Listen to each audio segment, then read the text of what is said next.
తెలుగు పద్యం తెలుగు తేజం నన్నయ్య నుంచి నాదాకా తెలుగు పద్య ధారావాహికకు స్వాగతం.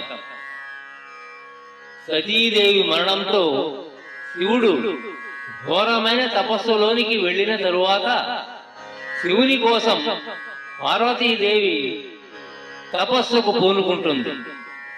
పార్వతీదేవి యొక్క తపస్సు గురించి నన్నెచోడుడు తన కుమార సంభవంలో అద్భుతంగా వర్ణించాడు. ఆమె తపస్సు గురించి కొన్ని పద్యములు.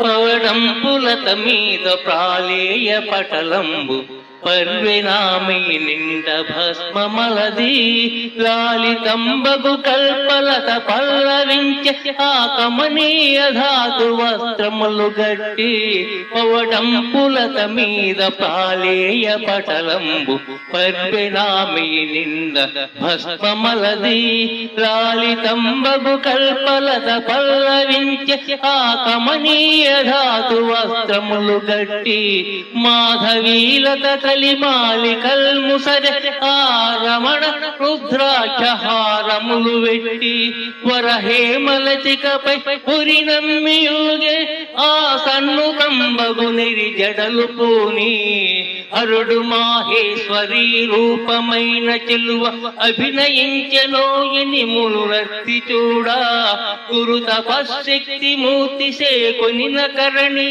తగిలి ఉమతబోవే శంభూదాల్చి పుల్చే.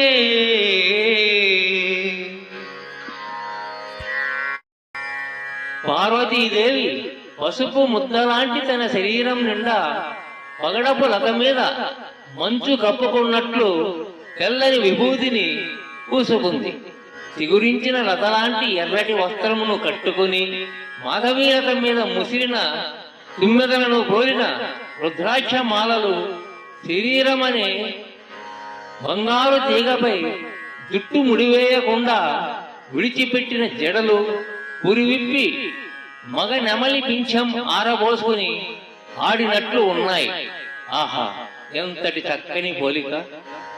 గిరిజ తపశక్తి ఇచ్చిన నిలువెత్తు ఆకారంలాగా ఉంది. సాక్షాత్తు పరమేశ్వరుడే స్త్రీ రూపాన్ని ధరించి వచ్చాడేమోనని మునులందరూ ముచ్చటపడి మరీ చూస్తున్నారు. పవడంపు లత, కల్పలత, మాధవీలత, హేమలత అని వర్ణించడం పార్వతి గిరిరాజు పుత్రిక అని చెప్పకనే చెబుతున్నాయి. ఈ లతాంగి ఎంతటి సుకుమారో! అంతటి సుకుమారి ఈ తపస్సును ఎలా చేస్తుందో అన్న అబ్బురపాటును కలుగజేసేలా ఉన్నది ఈ ఉపమానం. పరమేశ్వరుడే స్త్రీ రూపం ధరించాడా అనడంలో పార్వతి మనసు నిండా శివుడు దాగి ఉన్నాడని, అందుకే ఆమెను చూచు వారికి ఆమెలో పరమశివుడు కనిపిస్తున్నాడని మనోహర వర్ణన. అలాగే ఆమెకు శివ శాస్త్రాకారం సత్యము అన్న సూచన ఇందులో ఉన్నాయి. పరమేశ్వరుని కరుణ కోసం పార్వతీదేవి తన శరీరాన్ని శుష్కింపజేసుకుని చేసే తపస్సు ఈ విధముగా ఉన్నది. ఉగ్రతపమున్నదోటోన విగ్రహంబు తాల శోషించే ప్రాళేయ శైలతనయా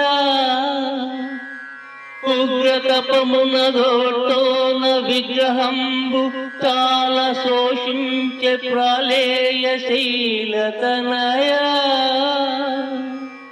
అర్ధనారిగా తన దేహమభౌమేన కల్పమల్పమునంటించునట్ల ఓలే అర్ధనారిగా తన దేహమభౌమేన కల్పమల్పమునంటించునట్ల ఓలే ఉగ్రతపమున దోటోన విగ్రహంబు తాల శోషించే ప్రాళేయ శైల తనయా.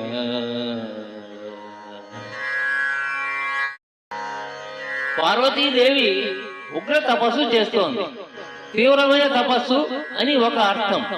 ఉగ్రుడి కోసం అనగా శివుడు కోసం తపస్సు చేస్తోంది అని మరో అర్థం. ఆమె శరీరం రోజు రోజుకు చిక్కిపోతోంది. భవిష్యత్తులో పార్వతి తన శరీరాన్ని శివుని శరీరంలో సగానికి సగం కలుపుతుంది. అర్ధనారీశ్వర రూపం అంటే సగం భాగం ఈమెదే కదా. అందుకని ఆ ప్రయత్నం ఇప్పటి నుంచే మొదలుపెట్టి శరీరాన్ని కొద్ది కొద్దిగా సృష్టింపజేసుకుంటోందని కవి యొక్క ఉత్ప్రేక్ష.